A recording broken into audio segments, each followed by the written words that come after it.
And so it's the same with the experiences that we have. There is no experience that goes to waste. Even if it was something that was not meant to happen, there still is some form of lesson to be learned there, or some form of information that is to be utilized.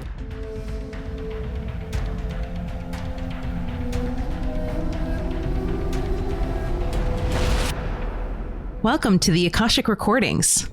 I'm Annette Dalloo, Akashic conduit, channel, and spiritual guidance coach. I want to thank you for joining me today. The Akashic Recordings is created through the cooperation of my clients who have agreed to have their sessions recorded. Of course, with their permission, I am able to share these beautiful sessions with you. If you are interested in booking a session with me, you can go to my website at infinitesoullove.com. Today I speak with Mika, and we start to unravel the nature of prophetic dreams. We also dive into a past life where something really traumatic happened to him that was not meant to happen. We not only discuss why that happens, but make sure you stay tuned to the end of the episode, because when we recorded this, it was 3 months ago.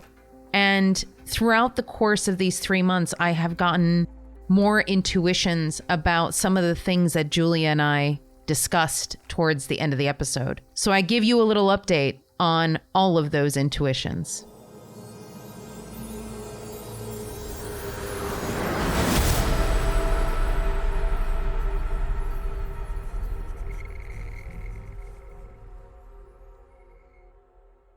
Okay, so tell me what you would like to cover today. Well, this is my first Akashic Records reading. Sure. So I'm not 100% sure how these things go, nor what should I ask. I guess my goal would be to get a better idea of where I came from, and if I'm heading in good direction. Not necessarily what is that specific thing to do tomorrow, but more like, do I have sufficient material at this point in time to have made good decisions in the recent past that have put me onto a good path, so that from this point going forward, I'm on a good or fair trajectory for myself. But in terms of like things like soul origin, I'm not really sure exactly on what to base my questions on. Okay. Is there anything that you would be able to see or tell me in terms of like my current or past life, or that would maybe help me understand myself and how I deal with things in this life? Yeah, certainly. I wouldn't say I have a gift. I don't really like calling it a gift. As I have, sometimes I would see things more like figures, not really sound so much, but sometimes I would see things. Sometimes I have vivid dreams. On occasion, I've seen things when I was home in my home country in Trinidad that were quite vivid. And to the point where I spoke on more than one occasion to the things that manifested before me. But that happened a long time ago. It hasn't happened in recent times. And on occasion, I'm able to sense when, for example, I guess I pick up on negative presence when I go outside or interact with quote-unquote bad people, and it comes to me in the form of, when like the pressure changes when you go up a steep hill or you're taking off in an aircraft. Yes. I get that on my left ear only. It sounds like a slight pressure. It was like that. And then I can sense something is with me or near me or next to me or around me, and that's how I know there's something around. Funnily enough, I can't hear very well in that left ear normally, but for some reason it can pick up other things. So it's a bit ridiculous. So I'm wondering if that is something that is preventing me from progressing as I should be in this lifetime, or is it something that I'm avoiding developing or engaging because I'm sort of afraid of getting too deep into it? Yeah, that makes sense. I guess that's the scope of everything for now. Okay. Yeah. All right, great. Okay. We will sort of dive into some of the questions that you have about your path, your trajectory, where you are now, where you're supposed to be going, and if anything is sort of holding you back. So it's like there's a lot of static. There's a lot of discord in your root chakra. I'm seeing as part of your root chakra, it's really, really dark, very, very black. And that says to me that's part of a past life. So it doesn't mean that it's something super awful or super bad. It just means that it is a blockage of sorts that stems from a past life. But that's not the entire chakra. It's only a part of it. And it's broken up by this sort of almost like lightning bolt that's going through it and all of this static. And then you have the other part of your chakra that has been healed, that is beautiful and bright, actually. What they're showing to me is that it's almost like an earthquake. Like you have like this like chasm that is between the two halves of the chakra, and it's very jagged and rough. It's not a smooth break, but it is something where it has had an effect on your feelings about where you are, how you feel where you are, if you feel like it's home. And I keep on hearing the words like, I don't know where home is, and I've never really felt at home in this body, in this life. Almost like you feel like it's somebody else's life that you're living almost. There's a past life that's associated with that will make a lot more sense. It's not part of who you are now. It's very much disconnected from who you are now. That's why they were showing it to me like in an earthquake, like one level is like completely separate from the next, because your lower three chakras are in beautiful alignment for the most part. And then you just have like this half of your root chakra that is in this frenetic energy. And the problem with that is that because it is from a past life, it's constantly nagging at you, and it feels like it's not a part of you. But it's unsettling in a lot of ways too, because you don't understand where it comes from. So we're going to help you understand where that's coming from. Okay. So then let's move that energy up into your heart space. Your heart space is beautiful and expansive. There's a lot of energy there. You love very, very, very deeply. There are several little sort of black dots in the center of the heart. Each of these represents a heartbreak or a trauma that you had in a previous lifetime. They're all very minor, though. They're very, very small. You are completely opened to the other realms, to other dimensions. These are part of the things that you see through your crown, through your third eye. The interpretations are what get lost sometimes. You have to sort of figure out where these things are coming from and why. But your crown is completely open. Your third eye is partially open, and this has to do with a little bit of those fears that you have going on about what you're seeing and not wanting to see certain things or not wanting to experience certain things. And it's not a fear of what it is necessarily. I feel like it's more, do I really want to go down that path? Because if I go down that path, like once that door is open, you know you can't close that door, and you know that it's going to shift and change your life significantly. So then let's move that energy down into your heart space, keeping us connected to this earth plane while we access the Akashic Records. I want to thank Akula, my Akashic guide. Thank you to Archangel Metatron and Archangel Sandalphon for being here as well. Okay, so where do we need to go first?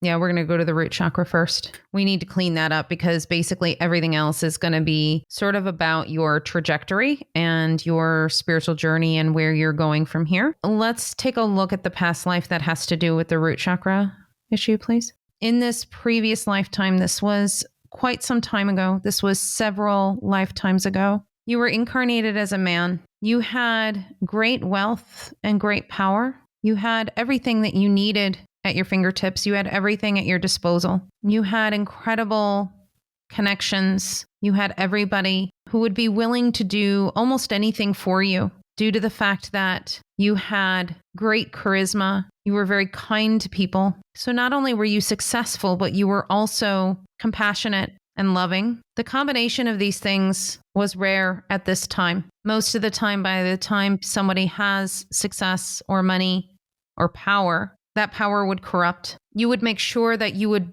give money to the people who needed it, to people who were less fortunate than you. Even if you knew that they didn't necessarily need the money, you would give it to them because you thought that in the future they might need it. You're very generous.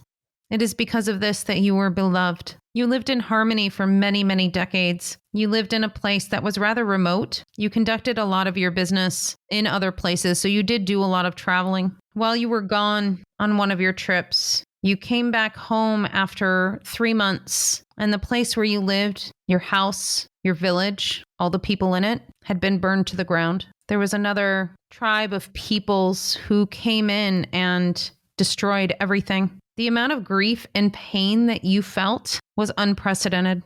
for anything that you had experienced in your life or any previous lifetime up until this point. You really had no idea how to handle this type of grief. You had no idea how this could happen. Everything that you had done was in service to these people that were family to you. And how is it that it would be something that the universe would step in and take away from you? You were completely caught off guard. You feel like you failed the people. You should have had more protection, but you didn't have a lot of protection in the place where you lived because it wasn't necessary. You didn't need it. You had never had this type of thing happen before where somebody from another place had come in and tried to destroy your way of life and destroy the lives of the people that were there. You couldn't, for the life of you, think about why something like that would happen. Like, what would they possibly gain from killing everybody in the village by destroying everything that was there, that you couldn't even wrap your brain around why that would happen? You didn't even care about the money because they took all of that too. You knew that you had enough within you to be able to move forward and create a new life.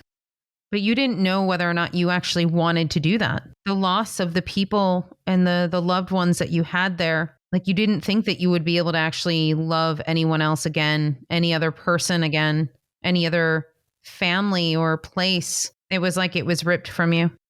Was this meant to happen? Like the whatever happened to the village? It was not meant to happen. It was just something that happened. That's why the energy is so completely different from what his experience was meant to be in that lifetime. So his experience was not supposed to be that. It was supposed to be a different experience entirely for that lifetime. So that various jagged edge that you see in the root chakra is due to the fact that it was an interruption in what he was meant to experience. Okay, so what is it that we can do to clear it, please? Just his knowledge and acknowledgement of this past life is going to help him to clear it. It will help him feel safer and more secure to put down roots somewhere, to be able to connect with others, knowing and understanding that they are not going to be taken from him. It is just knowing about this experience that is going to help him clear it. Do you have any questions about that lifetime?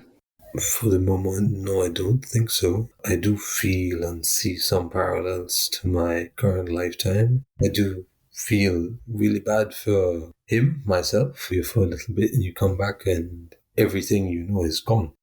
And I guess there's almost like an illusion of safety that didn't really give you the opportunity to even prepare for a defense because there was no offense to be worried about. Yeah. So that's a bit worrying. And that's why they want you to be aware of it, because things like that to happen in that way, it doesn't happen as often as we think. So a lot of times these types of large scale events that happen, most of the time, they are sort of pre-arranged, if you will. And they can be pre-arranged for any number of reasons. It can be to create compassion in the world, to get people to start paying attention to what they're doing. You never know what the reasoning is. It just depends on the souls that are involved. But the reason why this one was so difficult was because you had no prior knowledge of it in your soul. So part of the thing with, especially when we die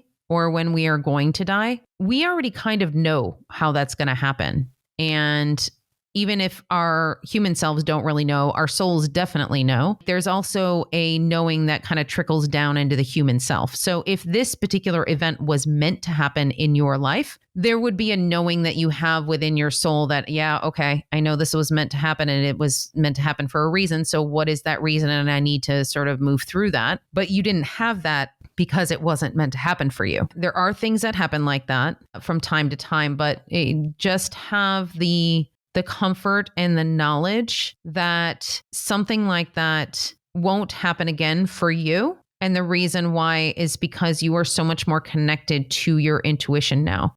So back then, had you been able to connect more into your intuition, you may have been able to get some warning signs from your guides, from your spirit team to say, hey, put some more protection around the village, or get some guards, or when you leave, make sure you take precautions. So like back then, you may have been able to get the intuition had you been connected, but you weren't. So now in your current life, you are very connected And so the likelihood of something like that happening again are very, very slim, because you're going to get the signs from the universe. You're going to get the notions. I'm very curious because you said that it hasn't happened in a while, but you really connected to your intuition where you would predict something that happened. What were those scenarios that happened that you predicted? I can't remember offhand, but on occasion I would have mostly be vivid dreams, maybe a handful of times. But for example, I guess one of the earliest ones I could remember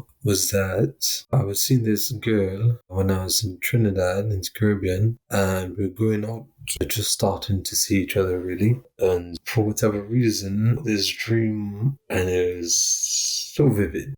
It was just the two of us. I was walking up to her from behind, and we were in what appeared to be like a white room, or maybe just a white space. Mhm. And as I was walking up to her, she turned to me, and she was motioning to me that she was holding our child in her arms. And I felt happy, but hesitant, because it just seemed a bit too fast, a bit too soon, because we still haven't even established that there was something genuine between us to build something on. We were still in the throes of finding out if there's something tangible to develop. And when she showed me the child, because he was like just born, I looked at him and he had green eyes, and I don't have green eyes.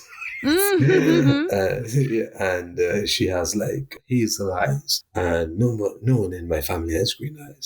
So like I woke up and I was in a cold sweat, but it was strange. It felt like I blinked in that dream or vision, and like the blink was just like instant. And that's when I remembered her ex-boyfriend, he had green eyes. Then it took me maybe about 2 or 3 weeks. And when I was talking to my best friend at the time, who was also that girl's schoolmate, she was acting a bit strange. So I decided to pick her for information and give her the impression that I had an idea that there was something going on, But, the girl didn't say anything about it.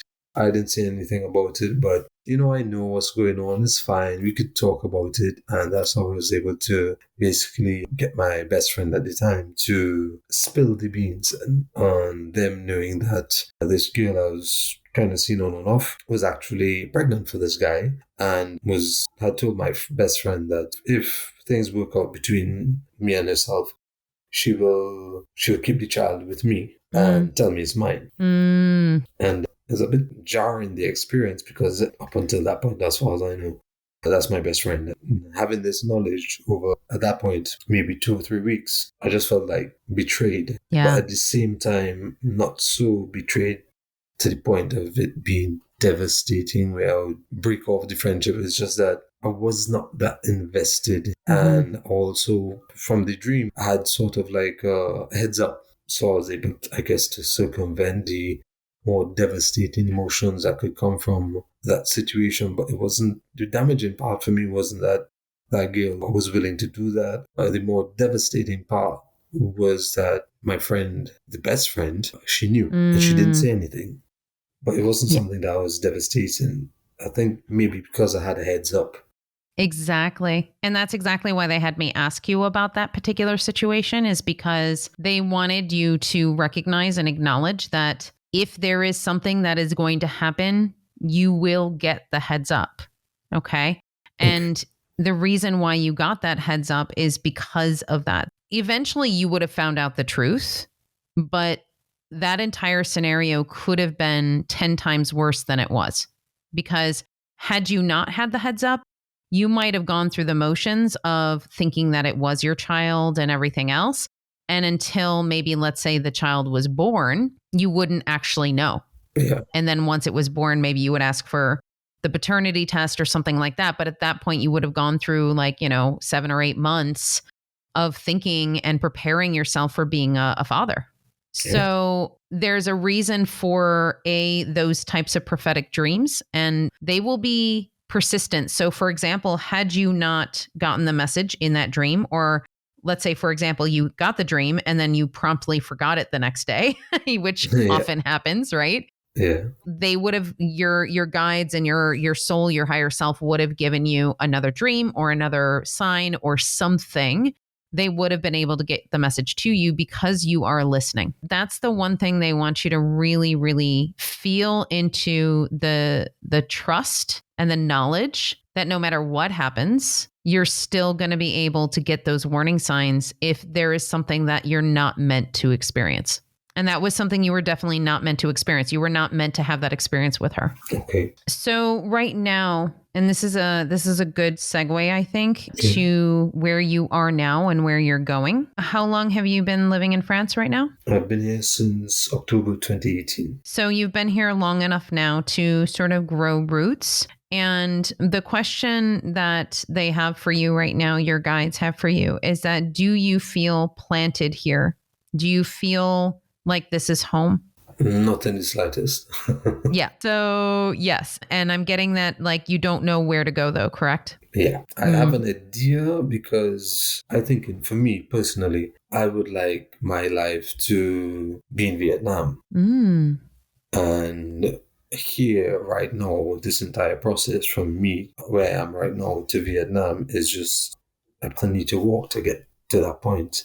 Sure. And I don't feel like here's home because certain agreements were made, certain things were said to give me an impression that it would be a good idea to come here.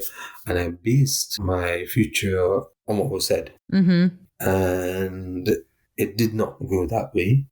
And it left me in a not only professional, but material deficit that would prevent me from having a certain degree of access I should have had to get to a point where you realize nothing's coming. Then you have the dreams and you have the basically messages from yourself that you don't listen to that were basically telling you nothing is coming.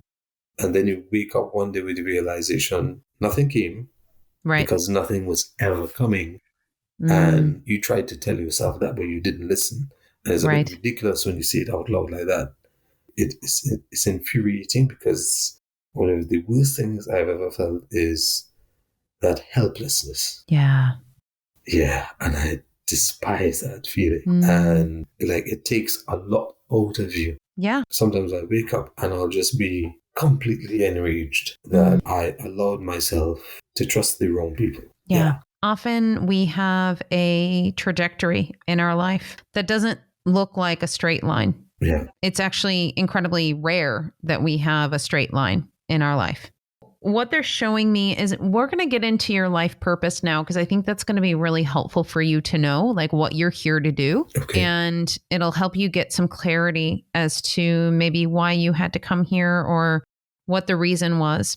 The trajectory of what you did wasn't for you to establish a life here. It wasn't for the business. It wasn't for anything other than you coming to the realization that you are your own guide. So in other words, you came here, as you said, with the sort of quote unquote promise, but it wasn't really a promise, but sort of a promise of, well, your life is going to be better here. You're going to have better opportunities. Do you see how that is putting your future, your everything, into another person's hands? Yes. So that is the lesson that you were meant to learn. And you learned it really quickly, which is great, because that could have taken a much longer time for you to learn. Oh, wow. Yeah. No, that's really good. Okay, I didn't think it was very quick. It just seemed like a knife that just kept pushing over several years. Slowly. Yeah, well, it's a good thing that you're very averse to the knives, because otherwise, some people will go through this for decades before they actually realize that, oh gosh, maybe I need to not do this, right? Yeah. All right. So let's take a look at the life purpose. So we're going to look at a past life to get context for what you're working on in this life. Okay. Okay, so your soul dates back to the inception of Earth. Okay. So did he start incarnating on Earth when Earth was created? He was one of the souls that helped create Earth. And does he incarnate often? He does. Okay. Yeah. So usually I get, there are certain souls that started incarnating here after Earth had been created a long time ago. But even then, sometimes they've only had thousands of lives. So I'm also one of those souls that helped create Earth. So the Okay. souls that helped create Earth and were the original ones that kind of came and hung out as grass and trees and rocks and things like that. We basically have had millions of lives on this planet. Oh, wow. Okay. Yeah. Makes sense. Yeah. So we've experienced pretty much everything that you can possibly experience. So we've had a lot of experiences, and it's just funny to see that even in all of those experiences and all of those millions of lives that we've had, we're still learning. We're still creating new things that we're moving through and that we're learning. Okay. So then the lifetime that they want to show me is just 2 lifetimes before this one. Okay, so I'm seeing you as a soldier. The reason why I'm laughing is because you're a soldier in peacetime. You decided to enlist and you basically wanted to be the protector. You wanted to protect your country. You were very vigilant about making sure that you are able to keep peace. This has a lot to do with the previous lifetime we just looked at, where you didn't leave that village with protection. You kind of, from that lifetime, even though it wasn't meant to happen the way that it did, it still gave you this sort of new idea that you wanted to have this mission in life to keep peace. And so you became a soldier in this lifetime, knowing full well that it was not going to be a time where you would actually have to go to war. So you never did go to war in this life. You were a sort of career military person, and you basically did it for the peace of mind to be able to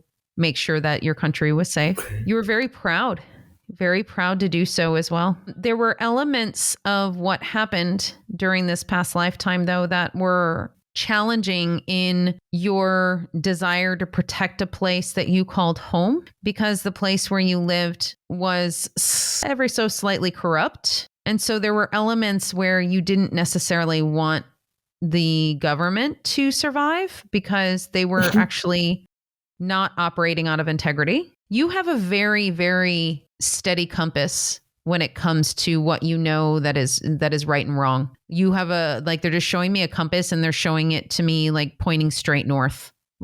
You always know what is the right thing. And it's not always the easy thing either. It's always the thing that needs to happen that is for the good of all. There are very rare times where you will do anything out of completely selfish motives. And the times that you do it out of completely selfish motives, it's because you've been pushed up against a wall. It's because you've been backed into a corner, and because you need to actually do something to sort of save yourself. You have a beautiful family in this previous lifetime. You have a wife, you have 2 children. You feel very proud to be their father. And I keep on hearing to be their protector. So moving into your current lifetime, part of your life purpose in this lifetime is to realize that you don't have to protect anymore. That's not your job. That you are naturally protected, that through your intuition and your connection to the universe and to all that is, you are already protected. Your natural talents energetically align to what your soul purpose is, which we will get to shortly. But your life purpose in this lifetime is to shed the idea from these previous lifetimes that you have to be vigilant about protecting where you are, who you are, your family, that you can put the gun down, so to speak. And that's sort of a metaphorical gun of protection kind of thing. You can put it down, and you can have the faith in knowing that you can move forward without the knowledge of what's to come, knowing that you're on the right path. Because if you weren't on the right path, you would know. You would have that gut instinct. You would have those signs over and over and over again. And that's another gift that situation has given you, is now the next time something like that happens where you're getting that intuition over and over and over again, you're going to listen to it, and you're going to listen to it right away. So once you're able to fulfill that portion of your life purpose, the sky is the limit in what you can achieve and what you can accomplish. On a soul level, your soul is meant to shine. Your soul is meant to expand. You're here to create planets. And they're saying that metaphorically because you were one of the souls that helped create Earth. You have this beautiful creative energy, and you can create anything that you put your mind to. Whatever you're passionate about, you can create. That's what you lead with as a soul. That is what you excel at. So if you want to create a business, you're going to excel at that. If you want to create some new way of doing things, you're going to be able to do that and it's going to be successful. Whatever it is you put your energy into, that is what it's going to propel you forward. And it is all about listening to your intuition as far as what really drives you, what makes you feel excited about something. As long as you are continuing to be excited about that and want to follow through with that, continue with it. And then once you lose that excitement for it, which you will, at a certain point, you will lose the excitement for it, but it's not because you're not going to do it. It's because you're going to go to something else that's going to be able to meld that and you're going to create something brand new. You're an inventor of sorts. You have that ability. You haven't allowed yourself to do that because you have been relying on other people to tell you what to do and show you where to go. This is the portion of your life where you're starting to actually lead your own way. So let's take a look at your soul's purpose then. And what does that mean? As in like what I'm here to do? So the way I like to describe it is the soul's purpose is the book. Yeah. And your life purpose is the chapter. Okay. So the book is the overarching message for what your soul is here to do on this planet. And then each individual lifetime is a variation on that based on what you're working on a more of a micro level. Okay. So your soul did not originate here on the planet. Well, okay, I should back up. All souls originate with divine source energy. All souls come from the all that is in the universe. And what happens is they sort of individualize from that divine source energy and they decide to go and have experiences in various different places all over the galaxies and all over the universe. You had many, many experiences all over the universe. And that gave you a very unique perspective in terms of how you helped create Earth, because you take everything from the experiences that you have. So you basically went to this one planet and you were like, oh my gosh, the coolest thing was on this planet. I need to bring this to Earth. And this other planet I went to, that was also just like the best thing ever. And we need to bring that to Earth too. And so like you are a gatherer of information. And when you gather the information, you pull it together and you create something new. And that's not surprising that they say that, because that's exactly what they were saying, what you would be doing on a life level for this lifetime, where with computer science, you're going to take that and then you're going to take something else and you're going to put it together and create something new. This is what you do. You take the best of all things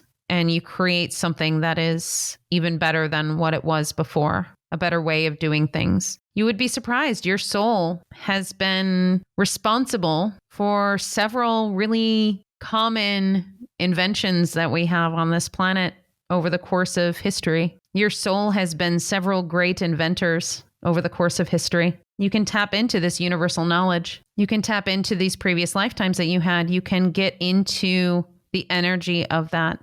It is yours. It is yours to harness. So I'm asking them if they can tell us which inventors you were, and they won't tell me because they said they don't want it to go to your head. Yeah, that's fine. That's okay. That's fine. They were like, if we tell you, then he's going to be like, I invented that.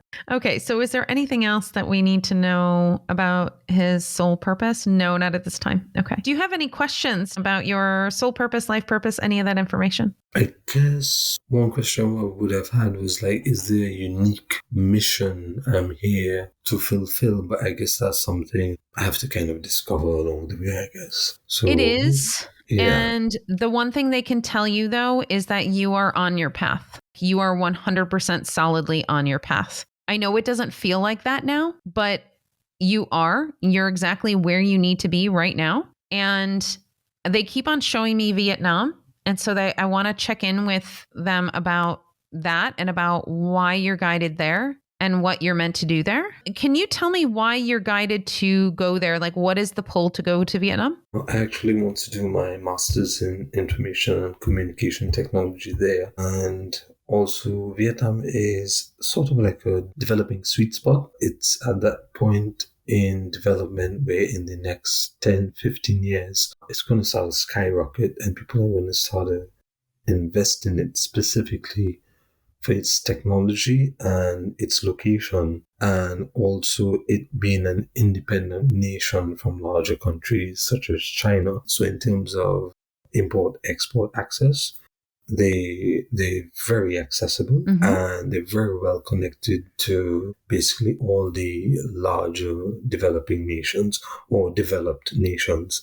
So they have very good diplomatic ties, and so they have good relations, and they get good investment, and they have a lot of development going on, not only in terms of architecture and infrastructure, but also technology. And I'd like to be there for the technology part. Yeah.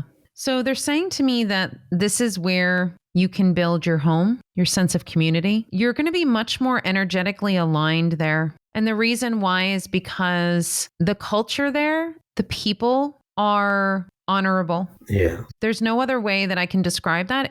They're saying to me that they have honor. And your soul that has that very straight and narrow compass of pointing straight north, living amongst people who are living in the same way is going to be very, very nourishing for you. It's interesting because all of the reasons that you just sort of outlined for me as to why you want to move there have to do with three-dimensional things: the technology, the way that the country is going to be coming up, the success that you could potentially have while you're there. But the real reason that your soul is guiding you there is actually energetic. It's actually because of the type of energy that is there that is going to be aligned for you. Not only is it going to be aligned for you, but then you're also going to be living such a fulfilling life. It is going to be a life where you're going to feel like you are doing good in the world. You're going to be able to bring some of these inventions that you have to Vietnam. You're going to help boost what they have. You're going to help the economy. So if you start looking at it from those perspectives as to how intricate and how amazing the universe is at orchestrating this stuff, it's really mind-boggling sometimes. So they want you to be able to look at it from that standpoint. I'm getting 2 to 3 years. Why am I getting that? Is that when you're going to be going there? Most likely the bachelor's, the licence here would take 3 years starting in September. I'm just right now waiting for a response from Parcoursup to find out if I got into the university or not. Okay. Can I ask you this question? Do you want to do it here? Yes. I wanted to make sure because it is your choice whether or not you were to do the schooling here or do it elsewhere. So as long as you feel very guided to stay here and do the schooling here, then perfect. Do it the way that you have outlined. Moving forward, they want you to look at everything with new eyes. Look at every experience moving forward as an experience that is going to enrich your experience moving forward. It is not necessarily about every single experience propelling you forward on your journey. Sometimes it is about taking a pause and really appreciating where you are. Yeah. And you do have this plan. You have this sort of trajectory that has been laid out before you, that has definitely been guided by your higher self and by your guides. And they want you to enjoy it. So one piece that you have a tendency to forget about, you forget about the joy of experiencing these things. Yeah. And this is something that we all struggle with. You know, we all struggle with the future tripping or the, like wondering what's going to happen and all of that. And we forget to really enjoy where we are. Yeah. And they're just sort of telling you to do that for the next couple of years, and everything that unfolds, just breathe and appreciate. Are you planning on going to Vietnam anytime soon? Before that time, no, I did not plan on it, because I'm still trying to stabilize myself here. But if I do see an opportunity where I can go for a little bit, I'll take it. Yeah, they're saying that it'll be good for you to go, and it's not like you would be going there for a long time. So maybe in a school break or something like that, that might be a really good time to go. Okay, it's not a bad idea to explore that idea, because it's been in the back of my mind. I've been seeing quite a few advertisements shoving their way into my face about various trips you can take and tours you can do for Vietnam, but I haven't been paying attention to it directly because I thought that's good. I'm seeing this, that's going to reinforce and help me manifest this into my life. But I didn't think that, I should just go for a few weeks. I didn't pay much attention to that train of thought. Well, and it's funny because there are times when we think that it's just the algorithm. It knows that I've been researching Vietnam, so now I'm getting all of these things about Vietnam, right? Yeah. The funny part is that I have had my angels and guides give me so many messages via YouTube. It's not even funny. So there are times when I'll just be like, okay, angels, tell me what I need to know. And I'll just open up YouTube and hit my homepage. And then all of a sudden, like there will be a whole bunch of videos. And Yeah. like sometimes I don't even need to watch the video. It's just like the title of the video is the message. And I know when it's a message from my guides because it's not a video that is remotely even in like the realm of something that I would look for. Or there was one time last week that I got a message that was a video from somebody who I follow. Yeah. But I'm not joking you. The video was from 10 years ago. Oh. Like, why would that video show up? You know?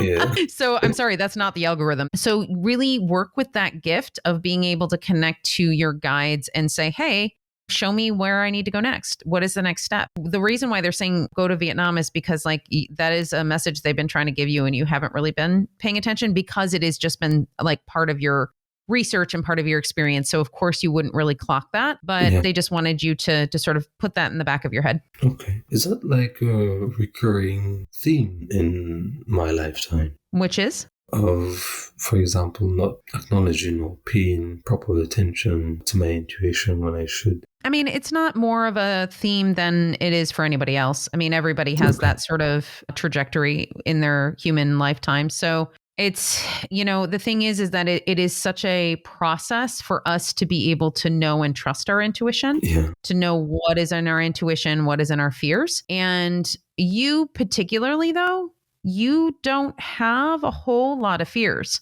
You don't have a whole lot of things to clear in your energy field. So it's like your way to your intuition is pretty clear.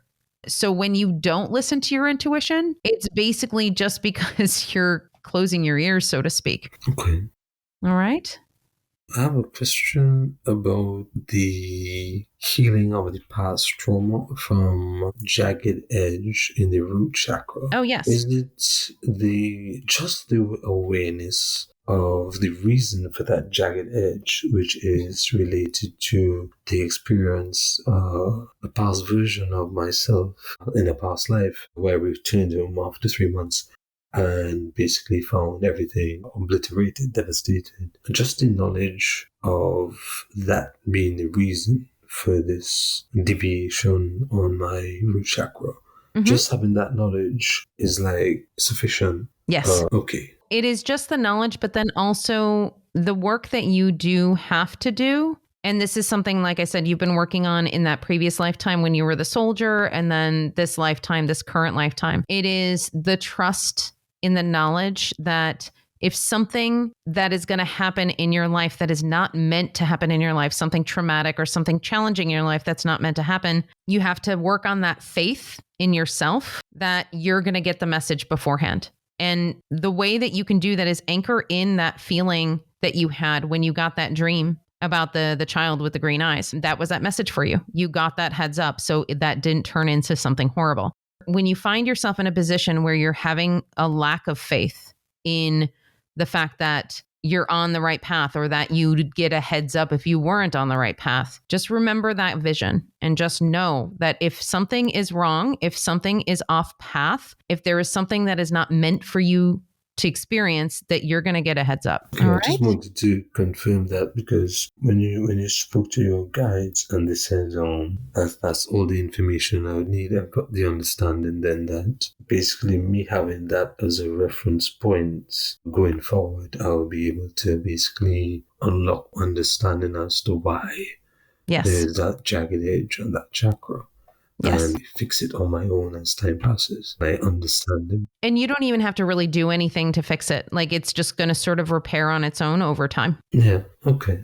Yeah, that makes sense. Beautiful. Okay. How do you feel? I don't know. I feel like I have a bit pins and needles. That's pretty normal. That's pretty common. Yeah. I felt a bit not shivering, but like trembling. Maybe about 15-20 minutes ago. That's weird. Doing this reading with you, I thought it was pretty awesome. Oh, I'm so glad. I'm so glad. And so then I want to thank Akula, my Akashic guide. Thank you to Archangel Metatron and Archangel Sandalphon for assisting us today. The records are closed. The records are closed. The records are closed. Thank you.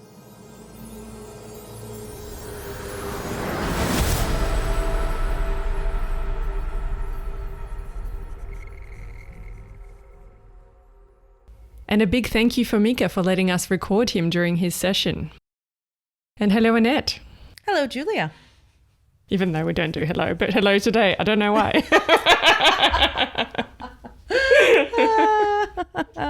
In the way that life always has a way of presenting us with what we need in the time that we need, this particular session on this particular topics feels very relevant to discuss today. I have to admit, I did choose this one to record because of the subject matters.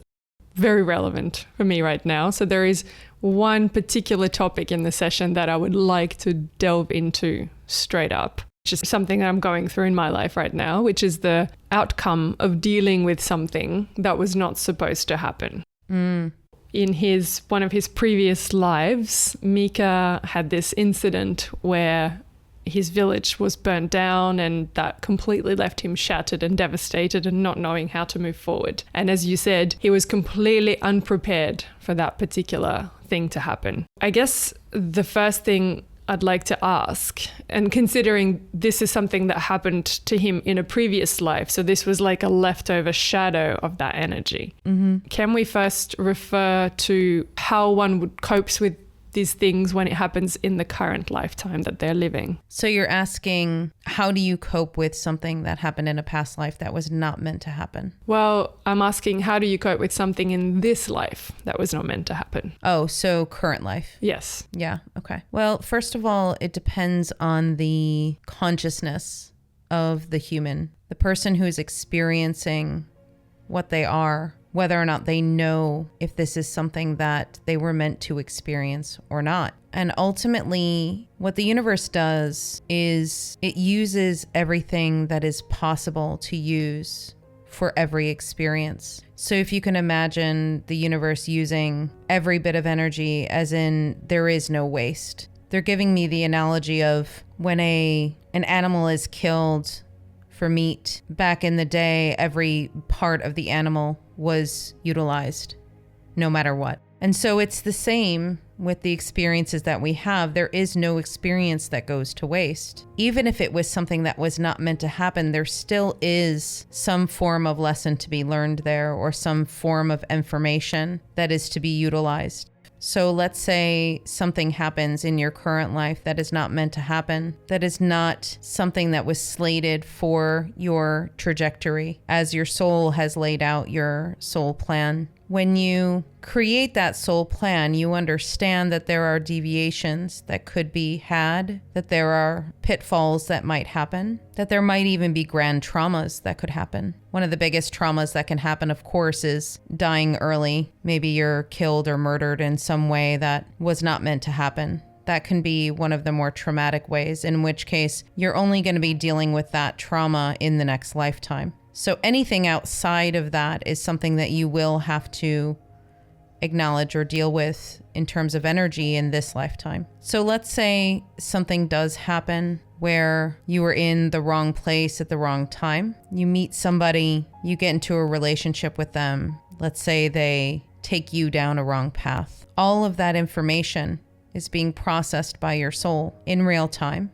Your soul is deciding what to do with that information as the situation is happening. Now, if you decide to change the course of action due to your intuition, if you have that connection to your intuition where you can change the course, that is something that you can do in order to minimize the damage, if you will, minimize the experience or minimize the impact that it will have on the rest of the trajectory for your life. Oftentimes, especially with the amount of people who are waking up today, it is a greater number, but it is still a small number in the grand scheme of things of how many people follow their intuition. If you have somebody who is not as connected, somebody who doesn't follow their intuition or doesn't know how to listen, it is certainly the case where they could get stuck in that place. It is part of the reason why sometimes earthbound spirits are earthbound, because they don't know how to cross over because of whatever trauma had happened to them or what they had done in a previous life that they felt guilty or shame. So there are various things that can happen in terms of moving through that particular experience. You can ask for help. You can go to any number of religions, if you will. They always have some form of guidance in terms of how to move through challenges. Although religions can be distorted in a lot of ways, they do serve a purpose and have served a purpose for thousands of years, and it is to help and guide people through these challenges. It is no mistake that you might see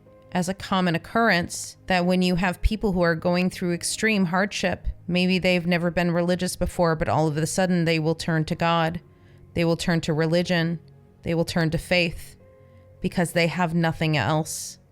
They don't know what else to turn to. So all they can turn to is faith and the belief in the knowing that their situation can change. There's an increasing number of people who are not believing in anything, not believing that we are here for any reason, that we are simply born and then we simply die. Those are the people that it's going to be the most difficult for, because they're not going to see any sense in it. If they think that the universe doesn't exist, and if they think that your human body is all that there is, and that anything that happens is all just chaos, then there is very little room to grow. There's very little room to understand or make sense of anything that happens. And that is something that we do as humans. We try to make sense of these things, and oftentimes it's not about making sense of it. It is about trying to move on from it. And a lot of the coping skills that we have as humans have a tendency to require the knowledge of why it happened, or the feeling of, well, there has to be a reason in order to get through it. And while that is the case with most happenings, what we're talking about here is something that is not meant to happen. It was not meant for you to experience, and you experience it anyway. And in that case, that is the hardest thing to overcome, because it is something that there is no reason for it. There is no purpose, as it was not part of your experience to have. So the acceptance that sometimes things just happen, and it is based on your free will decisions on this planet. The acceptance that things just happen has to be part of your knowing and acceptance of this life. Now, that being said, it's not that things are just going to happen to you without any sort of heads up or intervention. When you're spiritually connected, you will get those signs. You will see those signs ahead of time. Knowing how to heed and read those signs is really going to help you to avoid even having the experience to begin with. So those of you out there who are connected, you can have this solace to know that your guides, your angels, your higher self is going to give you plenty of heads up before you walk into something that could potentially be damaging to your journey. Another way to move through something like this is detachment. Detachment from your expectation of what your life is supposed to be. Whether you know that something is meant for you or not is almost irrelevant, because when you practice healthy detachment from the outcome of what something is supposed to be, you are able to look at your situation as an observer and not have specific emotional attachment to what has happened. So in the case of making a decision for your life, and let's say it is the wrong decision, as opposed to dwelling upon that decision being wrong and having the catastrophic outcome of, let's say, losing a lot of money, you can look at that as, okay, I made that decision. I made a mistake. That wasn't the outcome I wanted. But because I'm detaching myself from the outcome, I don't have an emotional attachment to it. So I can say to myself, okay, what can I do next to then pull myself out of this, to make money, to do what I need to do in order to get back to the place that I wanted to get to. The detachment is incredibly important, because the more emotion we attach to the happening, the more we are going to go into victim mentality, the more we are going to go into the why me. That was a really long channel about that. But I mean, I think it was important to sort of hit all the different aspects of it, because it's a big topic. It's not something that you can make a broad generalization about. Like the channel was saying, if you have a big trauma, like you're killed in a horrible way, that you weren't meant to be killed. Like, that's a whole other thing that you have to deal with in the next lifetimes. Which apparently is what happened to me a bunch of lifetimes ago, if you'll remember. Yeah. It does depend on how severe the action is in terms of knocking you off your path. In your personal situation that we've been talking about, part of that has to do with not knowing how to get back on your path, or not knowing how to get out of the energy that you're in. And I feel like it's just a personal journey. It's on an individual basis as to how you can get out. I can't give you like a one size fits all that, oh, you do this thing and you'll be able to get out of it. It's like, it just depends on who you are, what you're working on, how strong you are, or how far along you are on your path. I mean, there's so many factors that can go into it. Okay, so then if we just talked about overcoming, or rather making peace and finding a way to then move forward from things that happened to us that weren't supposed to happen, meaning that they had a kind of a much more shocking and profound way of impacting us. Mm-hmm. So then let's see if we can differentiate things that are supposed to happen and things that are not supposed to happen. And I think in Mika's session, there's a good example that we can use to verify that particular thing. So he talks about moving to France, that it turned out not to be a positive step in his journey, in his life. It sounds like some promises were made in terms of how that journey was going to unfold for him, and it's been difficult and a struggle and not a pleasant part of the journey. Now, he says that when he was making that decision, he had some inner guidance come in that was telling him that this potentially was not the right thing to do.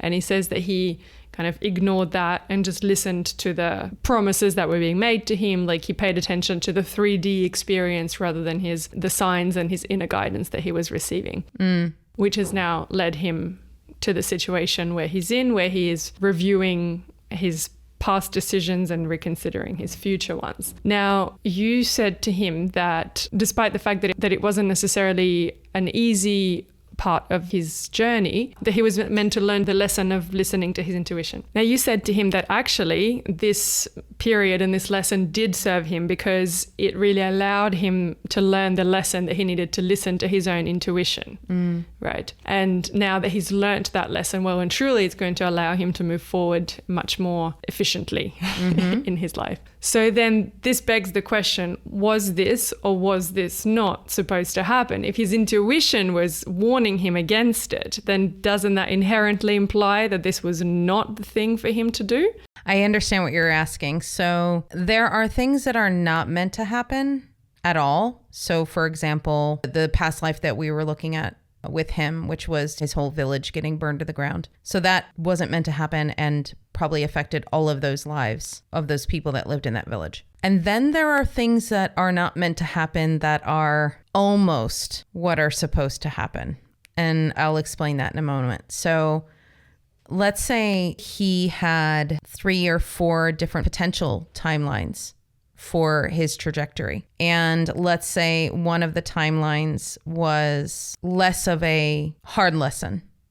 Maybe it was a softer lesson. Maybe another one of the timelines, he didn't learn the lesson at all, but then maybe later on in life, he'll learn that lesson in a different way. It's the lesson that we're here to learn that remains the constant. How we learn the lesson is malleable. There was a part in the session that we don't actually listen to in this episode, but it was a brief conversation about how this particular situation involved his family. And so part of this lesson for him was to learn that just because it's family, you need to still listen to your intuition. So breaking out of the obligation of, oh, well, it's family, so I have to do this, right? So he was going to have to learn that lesson anyway, and he would have learned it with his sister and with his family at some point. In this lifetime or in some other lifetime? I mean, in this lifetime, that was sort of a subplot of what he was meant to experience. But if he didn't experience it in this lifetime, he would have probably experienced it in a different lifetime. But it's also something that we're learning as a collective as well, is that our family are just people and they make mistakes just like we do. Just because maybe they're older than us or that we look up to them doesn't necessarily mean that the decisions that they are urging us to do are necessarily the right ones for us. From his perspective, he was getting guidance not to do this thing, but he did it anyway. And like I said in the beginning of the channel, the universe doesn't waste any energy. In order to not waste the energy, it turned into, okay, well, this is the lesson that he needed to learn. And maybe he could have learned it later on in life and maybe it wouldn't have been as harsh, but at the very least, he's learned it now. So that's kind of how the universe will shift and move things as well in terms of our lessons, where if we are experiencing something we're not meant to, the universe is like, oh, well, okay. So you weren't meant to learn this lesson now, but might as well do it now because it's here, right? That explains a little bit your yes, kinda, maybe Yeah. answer at the beginning. Yeah. Yeah. Okay. That makes sense. In a weird way, that is kind of comforting, that particular statement about the universe not wasting energy, because it kind of just puts it in a perspective that even if something wasn't supposed to happen, it's not like it happened. It was futile, like it happened Correct. for nothing. Correct. Maybe it wasn't part of the plan, but we're still going to use that for your greater benefit later on down the track. Exactly. Yeah. And that's still the case for even the ones with the village burning down. Yeah, that wasn't meant to happen. And yeah, all those people died. So they probably weren't dealing with that until the next lifetime. But the universe would use that experience to their advantage to learn a particular lesson and whatever lessons they're learning. And I'm sure for each person in that village, it was something different. All right. Well, that all makes sense in the way that these things kind of sort of make sense. Well, like I said, also like big topics like this are hard to make broad generalizations about because every single person and every single situation is so unique in what they experience that you can't say overall that this is exactly what happens for everybody, but this is sort of a broad strokes explanation of what happens. So let's talk about one of the main lessons that he's here to learn in this lifetime is to trust his intuition. And a big way in which his intuition is being delivered is through dreams, prophetic dreams. Mm-hmm. Now, that is a really interesting topic because, I mean, dreams come in so many different forms with so many different purposes. Yeah. So this particular type of dream that he had, I mean, that is like as clear a dream as you can possibly have, where it's literally tells you the story of what's about to happen. Yeah. Yeah. How do we differentiate between the different types of dreams? I have had firsthand experience with this where I've gotten prophetic dreams. And actually, now that I think about it, all of my prophetic dreams that I've had, I haven't actually heeded them. Like I have not taken the advice or the intuition of it, or I've gotten it wrong, which is amusing to say the least. All right. Is there one that you want to share with us? Well, yeah, I could share a couple. So when I first started learning how to use my intuition, one of my mentors was saying, you have to write down your dreams, like write down all your dreams. So I said, okay. So I started writing down my dreams and I wrote down a dream. This was in December, I think of 2018. And the dream was that I was in Las Vegas. The details of the dream were really weird because it's like I had taken a train to Las Vegas, which you can't do anymore, actually. And it was Las Vegas, but it wasn't. But then there was an asteroid that was actually crashing down to Earth. And I was driving in a car at one point and there were nothing but like fireballs all around me, like destroying the Earth. I had to get to some flight and the flight was on March, whatever. I can't remember the exact date now, but it was like March 17th or something like that. And it gave me the exact time of the flight as well. And so I wrote down in my journal when I woke up, I wrote down the date, I wrote down the time of the flight number, all of the things. I wrote down the details of the dream and promptly forgot about it. And because usually when you write those things down, they say like, oh, don't read them again for a while because then you'll go back and read them and see how pertinent they were to what was going on. Well, I should have read it a little sooner. But anyway, so I ended up taking this job it was an event organizing job and it was in Vegas and the whole trip was horrible. It was horrible. It was like the things didn't go well with the client and it wasn't my fault, but I was getting yelled at for stuff. And then like the hotel we were staying in was like a party hotel. So I had to get up at like 6 o'clock in the morning to go to the show hall and people were coming in puking from partying all night at 6 a.m. And I'm like trying to go to work. The whole thing was super unpleasant. And so it wasn't until after the whole thing that I read in my journal that dream. And it turns out it was the exact day and the exact flight that I took for that particular business trip. Here's the challenge with prophetic dreams, because our dream state can get pretty nutty, right? So like I had the fireballs, and what does that say to you? That says, well, the world is ending. Okay, cool. Like, world is ending on March 17th, blah, blah, blah, 2018. That's not what it was about. Like, it was the symbolism of this is going to be a disaster, and you have to pull out the pieces. So, okay, Las Vegas. Okay, this is the date. This is the flight.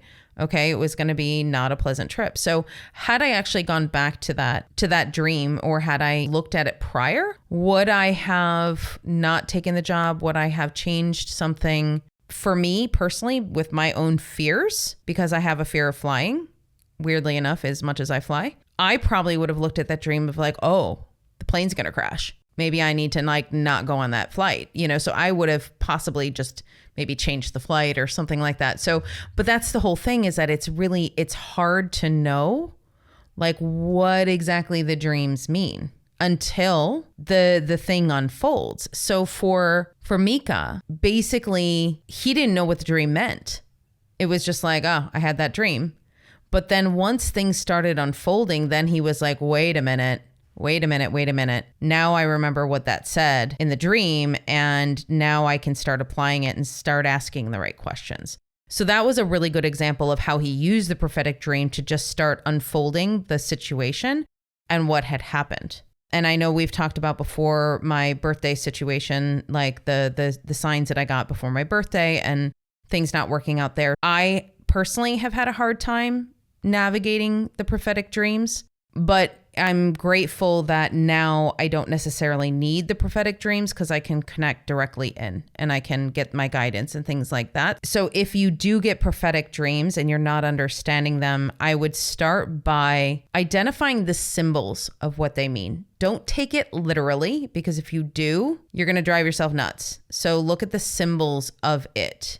Like asteroids or meteors hitting the earth. Like, what does that mean? Well, disaster. Like that would be a very good example of, okay, disaster. If you're having a dream about water, like there have been times when I've had dreams about tidal waves and tsunamis and things like that. And that is emotion. That is like really big emotion. And so maybe if you have a dream about some water or really big water, maybe that's telling you that, hey, this is going to be something that you're not going to like. Right? Or this is something that you are going to be upset about, or that you're going to have some emotion about. Okay. It's not necessarily taking it for exactly face value, but it is about the dream interpretation. It's about the connecting into your intuition after the fact and saying, okay, what was that meant to show me? What was that? What type of dream was that? So dream analyzation is a whole field in and of itself. And obviously there's psychology that is attached to it. There's intuition that's attached to it. And then when you want to go into the aspects of timelines, dimensions, other places, other portals, things like that we go to in our dream state as well. So like it's kind of an amalgamation of all these different things. Usually when I have a dream like that, the first thing I will do is I will ask my guides. I will say, okay, was that something that my subconscious is just working through? Is that something that I'm, processing in my dream state? Is this something that is prophetic? Is this a heads up that you're trying to give me? Is this another timeline, another dimension, another place?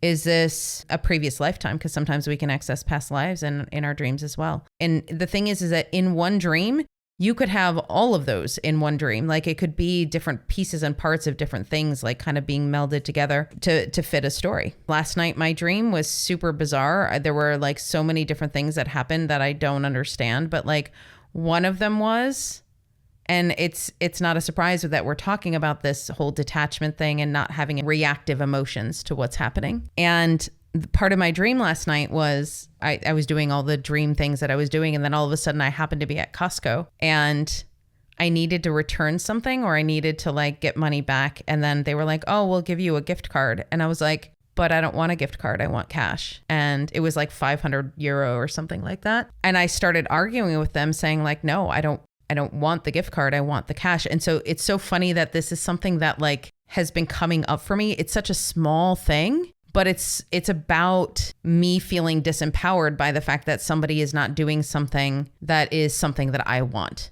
right? So like, okay, taking the feeling out of it, taking the reactive emotion out of it, how do I handle that situation? Well, if they're not willing to give me cash, okay, take the gift card, deal with it. It's fine. Just move on. Like, don't dwell on the fact that that happened. I can see that very clearly that that's something I'm working through in my subconscious. So when you have prophetic dreams and you start to see them unfolding, and it's not to say that some people don't have direct prophetic dreams. Like I have heard of people say, oh, I dreamed that this person died and then they did. You know, that does happen on occasion, but like for the most part, most people are not going to have those kind of dreams. When you have a prophetic dream and you start identifying them, just understand that they're there for a reason. They're there to help you. They're not there to scare you.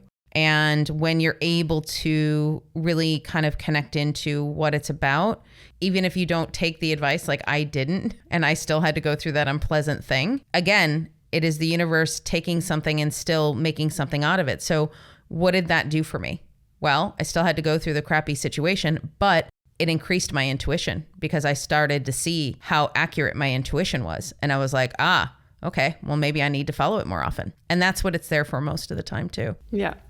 And I have an example from my own life of that very thing. It was a sequence of 3 dreams, not exactly prophetic in the sense that they weren't literally showing me what was going to happen, but it was something that was quite significant for me because, so the situation was I had just kind of started seeing this guy and I was really, really into this guy. I was like super invested in this relationship developing, but I could feel that from his side, he wasn't really in it as I was, or as much as I would have liked for him to be. And this was really like bothering me a great deal. And I was trying to kind of understand, why he wasn't coming towards it with the same enthusiasm as I was, because, it seemed to me like all the pieces of the puzzle were kind of right and should be coming together, but yet it wasn't. And as I was kind of in this confused headspace over this, I had a sequence of 3 dreams, I think like over 3 consecutive nights. All 3 dreams were basically of him. I think one was like him playing basketball, one was him doing some other kind of playful activity that was kind of something that was not a serious thing, something along those lines. I don't remember the specifics anymore. I just remember like the feeling attached to all of those dreams. And the feeling was that he was just taking it easy and not being serious. And so I remember kind of the sentiment after each of those dreams and kind of, and the weird thing that all of them came with the feeling that I had as I was having the dream was quite peaceful. Like there was nothing alarming about it or anything like that. The significance of it was also registering at the same time, despite the fact that I didn't really want to register. I didn't really want to hear the message. And sure enough, within, I think like a week or 2 of those dreams, he unexpectedly announced that he was leaving. He was moving from where we were living to his country of origin. And that was a decision that he had made basically unexpectedly and quite suddenly. And so that was the universe's way of telling me that he was not serious about the potential of this relationship because he had other plans that he was already contemplating. Wow. So that was quite a significant one for me because that really, as you say, like it didn't really make any difference in my life, right? There's nothing I could do about it, but it really made me start paying attention to what communication I was receiving. And also the heads up that you got is almost like a primer. It kind of like prepares you for what's going to happen too. So maybe sometimes the prophetic dream isn't necessarily to stop what is going to happen, but also just to sort of say, hey, just to let you know, like this is where this is at. And it can kind of help prepare your subconscious. So it's not quite a shock, right? Exactly. Yeah. So then on the subject of signs from the universe, that is a big one for Mika as well. Mm-hmm. Actually, I'm going to bring a very particular, specific example before we talk about him and what that meant for him. But as I was listening to this episode, literally the day before, you and I had talked about potentially doing a little trip to Vietnam. Mm-hmm. We had. I had no idea as I started listening to this podcast that Vietnam was going to come up. And not only Vietnam, but literally your voice saying, have you considered going to Vietnam? This could be a good idea. I love that. It's so good. And so that is just a very blatant example of the way that we sometimes receive signs in the most, clear-cut ways as possible. Yeah. But it's not always like that, is it? Mm-mm. So that's kind of the whole point. Is sometimes they come in, as you said, weird YouTube videos from 10 years ago that pop up and we just completely, glaze over it because why would that matter? Mm-hmm. So let's talk about differentiating signs and not signs. Yeah. So what was interesting is that the whole Vietnam idea came out of a dream, weirdly enough. It's the first time I'm hearing of that. This is just becoming this fantastically well-constructed thing, isn't it? It is. So I had a dream that I was in Vietnam with my mom. It wasn't Vietnam. That wasn't the word that came in, but the city came in was Ho Chi Minh. And when I saw that in my dream, my mom and I were there in Ho Chi Minh, and she wanted to go to some Japanese restaurant there. And I was like, Mom, why would we go to a Japanese restaurant? Like, we're here, like we need to eat local food. It was a really interesting dream because everything just sort of unfolded like it had happened. And so when I woke up, I was like asking my guides, I was like, was that a parallel dimension? Was that another life? Was that a sign that I need to go to Vietnam? Like, what is this? I don't know why Ho Chi Minh came in because I've never really thought of the city in any way. When I've thought of Vietnam, because I've had a desire to go there for quite some time, ever since I had a coworker back in my 20s who said that she had gone and she said she loved it and the people were lovely and all of these things. So I've had a desire to go there for quite some time. It's just, I had never really thought of that city specifically. So I had asked my guides if that was the reason, like if I needed to go to the city, and they said no. And I was like, okay, well, did I get this dream to like put me on the path of going to Vietnam? And they were like, no. And I'm like, okay, well, I'm going to look it up anyway. So I did. So I looked it up and started looking up at possible like tours or possible vacations to go to Vietnam. And I've always wanted to go to Cambodia as well. So like a lot of the vacations sort of wrap those two together. And so then that's how the whole thing started unfolding. So now, does that mean that I was getting those signs in my dream and then now we're getting signs of Vietnam? Does that mean that it was something that was always meant to happen? I'm getting the impression that no, it wasn't. It's just one of our options of one of the things that we could do together. Like we could go on this trip together, or we could have decided to go somewhere else entirely. We still could decide to go somewhere else entirely. But because we're getting these signs, it's basically the universe saying, you got that idea. Cool. That's a good idea. Yeah. Why don't you go do that? I think you guys would have fun doing that. I look at those as more of like soft signs because it's like my intuition is not like we have to go there. So let me ask, you asked your guides why you had got that dream in the first place, and they said no, in terms of no, it's not, you're not a place that you need to go. So why did you have it? Did you figure out? No, they never really told me why I had it. I didn't really figure that out. I think it was, maybe just a processing thing potentially because my mom is coming to visit this week. And so there's that in my brain, obviously. So she could be part of the dream in that way. Yeah, but Ho Chi Minh. I don't know. Should we ask? Yeah, we can certainly ask. So why was it Ho Chi Minh specifically? Because like I can literally say that I have never thought of that city in my brain ever in my whole life, to the point where like I actually had to like think about where it was and didn't know right off the top of my head.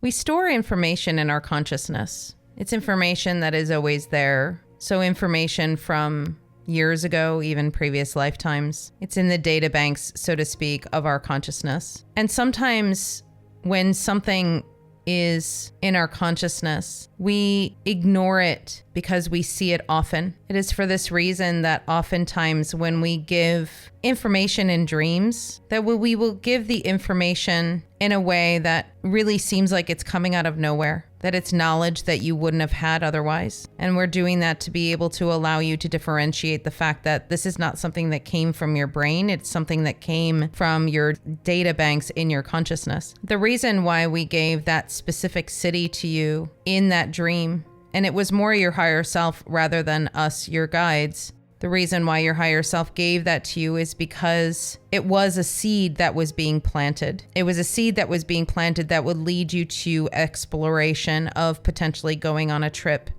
somewhere in Asia. It doesn't necessarily have to be in Vietnam, but you were discussing possibly going to Bali. You were talking about going to Cambodia or some of the other places in Asia like Japan, but it's not quite time for Japan yet. So we were directing you to that particular region. We knew you wouldn't necessarily want to go to a big city like Ho Chi Minh, but it was something that we wanted you to connect to in order to follow the thread. So that's what we mean when we say it wasn't a direct sign that you need to go to Ho Chi Minh or that you need to go to Vietnam, but it was a little seed that was planted in order for you to follow the thread of continuing the research to get to the thing that will bring you joy and happiness and fun. Okay, cool.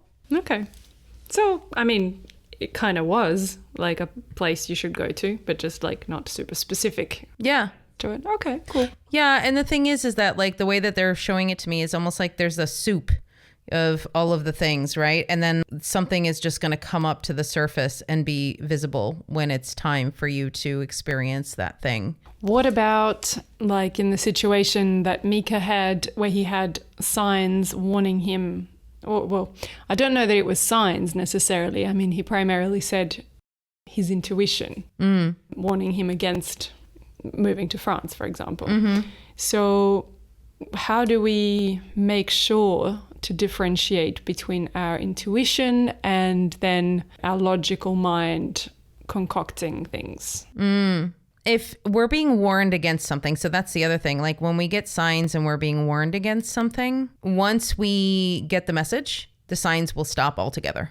They will just go away. And also, likewise, once we achieve something, if it is in the positive, it's something we're supposed to do or something we're being guided towards. Once we do that thing, the signs will stop. The one thing I found that when it's warning us against something, the signs are like persistent and prolific. Like they are constant.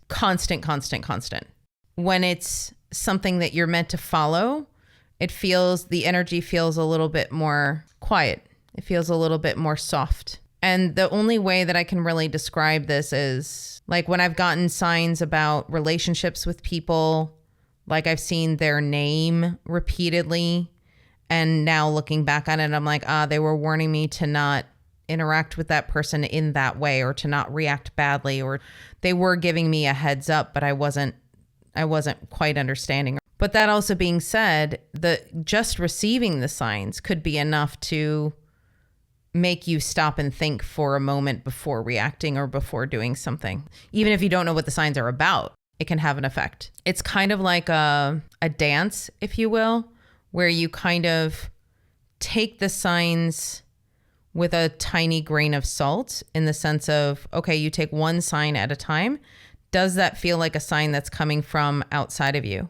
Or does it feel like it's something that you're creating or that you're looking for? That's intuition 101, right? That's how you differentiate your thoughts from your intuition. Is this something that I have thought of? Can I follow the train of thought in this?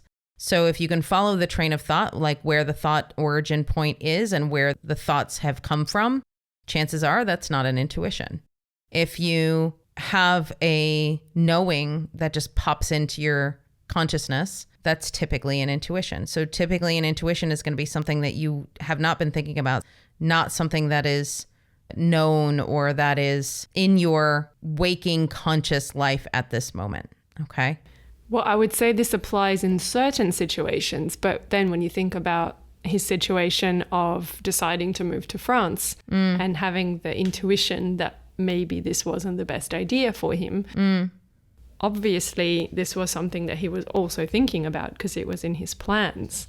I don't think that technique can be applied here. It can, because it's a feeling. Yeah, right. but certainly he would be having, he'd be weighing up the pros and cons and like all of those thoughts will already be swirling in his head anyway.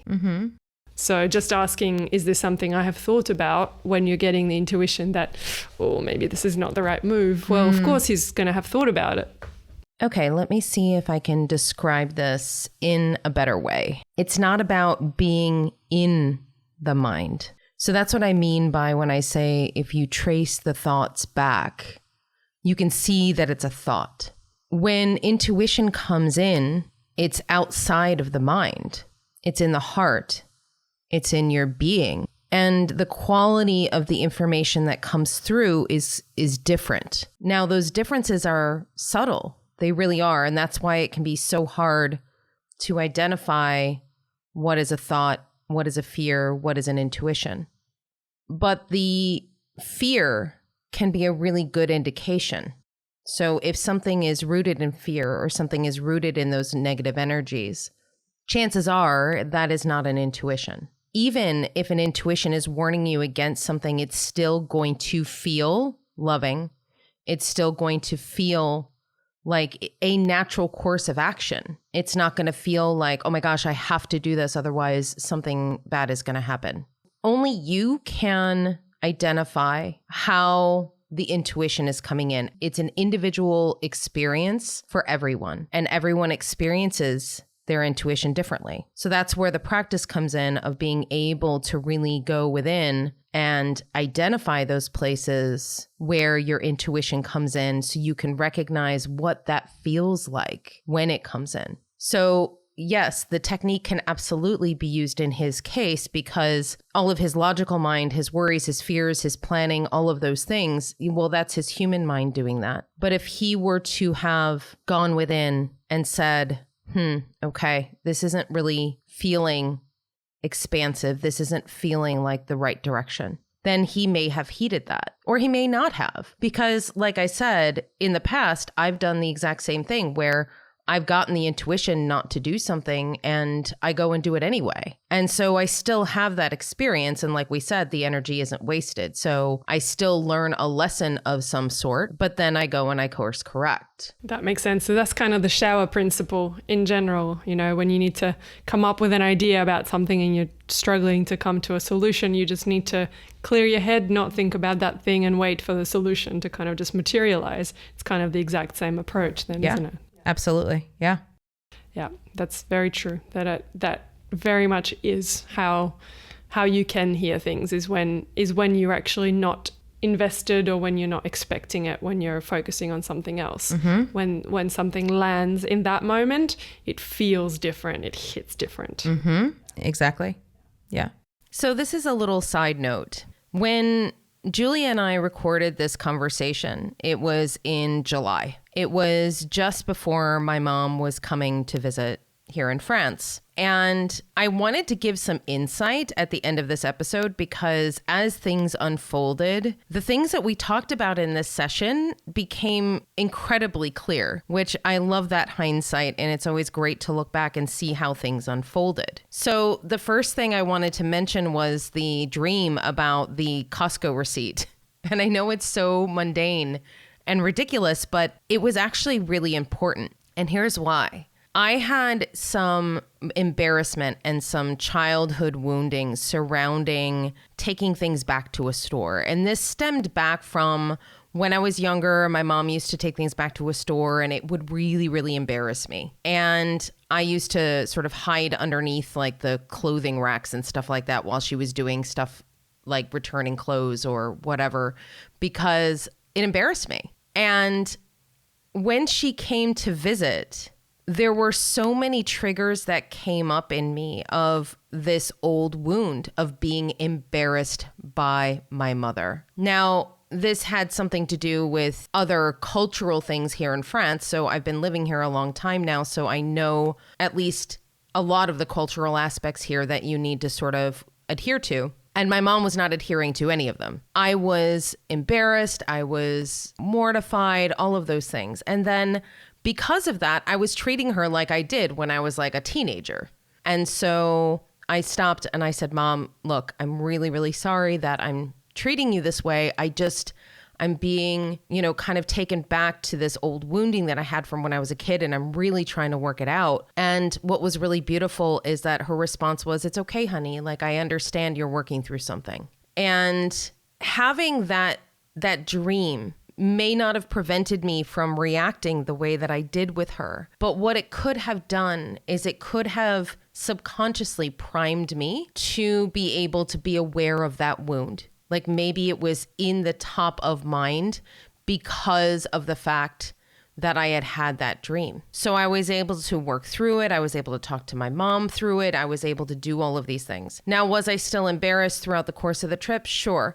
But I had to learn to let go. And a lot of that has to do with my own people pleasing that I am trying to recover from every single day. And it's the people pleasing of wanting to fit in, wanting everybody to think that I'm not a tourist in France, like these ridiculous notions that I have put on myself, and starting to not care about what other people think is an important part of the process of self-exploration and self-growth. So this dream, this seemingly mundane dream, meant so much in the course of time. If you want to take the other dream I had, which was about my mom and I being in Vietnam and her wanting to go to a Japanese restaurant, it was, again, the same theme of my mom doing something that I deemed not great or maybe embarrassing. One of the reasons why your subconscious and your higher self and your angels will give you dreams that are completely out of the blue. So like I said, Ho Chi Minh, it was not even a word that was in my brain at any point that I can recall in my adult life. But what is beautiful about that is that's how I know that it is a very pointed message. Because if it's something that's completely out of the blue that you would have never thought of, your higher self and your guides will give you that dream in order for it to stand out in your mind. My mom and I would most likely never travel to Vietnam together. And my mom actually doesn't like Japanese food. So it's the whole thing is kind of out of the blue ridiculous. But the message was still there. And I was able to now see that message, remember that dream. Here we are 3 months later. And now I understand the purpose of it. Had it been, let's say, my mom and I going to Disney World like we do almost every year, I would not have clocked that, and I would not have seen that as something out of the ordinary or special. I would have just seen that as a normal dream and been like, whatever, and just dismissed it. I've talked about this before in other podcasts where I had a dream about Ed Sheeran. So if you want to go and look for that episode, it's actually pretty amusing because, again, one of those situations where I dreamt about something that I never would have thought that I would have dreamt about. Keep in mind that during the dream state, you are processing all kinds of things. And it is very beneficial for you to write these things down. So there you can sit months later, like I am now, and say, oh my gosh, yeah, that makes total sense now. I'm able to do that as I'm listening to this podcast, as I'm editing it, because I'm doing this for the podcast. And so I'm learning about myself while listening and editing the podcast that I have already recorded. That's bonkers. I think that's amazing. I want you to just take some time and really go within and continue to ask the questions when it is you have these dreams. Okay? All right. Now back to the rest of the show. Well, we have a lot of guidance to ponder today in terms of receiving signs and intuition. I think it's something to practice on a regular basis. So I hope that people will find this advice useful on how to differentiate what they receive. Yeah, I hope so too, because it is a practice. Yeah. Definitely. Yeah. All right. Well, thank you again, Annette. Thank you, Julia. Until next time. Until next time. 11:11. How funny. Is it? Yeah. If you're enjoying this podcast, I really would appreciate it if you would give it a like, a thumbs up, wherever you happen to be listening. Make sure you're subscribed so you don't miss an episode. And if you need to get a hold of me, you can certainly reach me on my website at infinitesoullove.com. You can also reach me on all social media at infinitesoullove1111. That's on YouTube, Instagram, TikTok, and Facebook. You can find this podcast anywhere you listen to podcasts. Spotify, Apple, Pocket Casts, anything that you use to listen to podcasts, you can find the Akashic Recordings. Thank you so much, and don't forget to join us next week.